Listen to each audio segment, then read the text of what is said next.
একটা পরীক্ষা।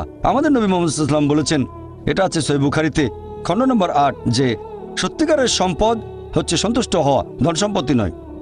সত্যিকারের সম্পদ হলো সন্তুষ্ট হওয়া, পরিতুষ্ট হওয়া। আপনার যা কিছু আছে সেটার জন্য বলবেন আলহামদুলিল্লাহ, সকল প্রশংসা আল্লাহর। তাহলে হবেন সত্যিকারের মুমিন, হবেন সত্যিকারের বিশ্বাসী, হবেন সত্যিকারের মুসলিম, সন্তুষ্ট থাকবেন। অনেকে এভাবে বলে যে কোন কারণে আল্লাহ সুবহানাহু ওয়া তাআলা কিছু মানুষকে জন্ম থেকেই বানিয়েছেন স্বাস্থ্যবান, কিছু মানুষকে আল্লাহ সুস্বাস্থ্য দেন, আর কেউ জন্মায় অসুখ বিসুখ নিয়েই, হয়তো বংশগত কোনো রোগ, হার্ট ডিজিজ, কেউ বা জন্মায় বিকলাঙ্গ হয়ে। আল্লাহ কি অবিচার করছেন?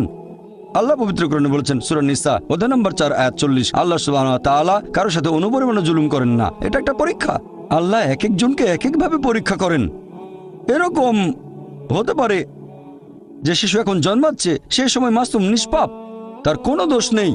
আর পবিত্র কোরআন বলছে সূরা আনফাল অধ্যায় নম্বর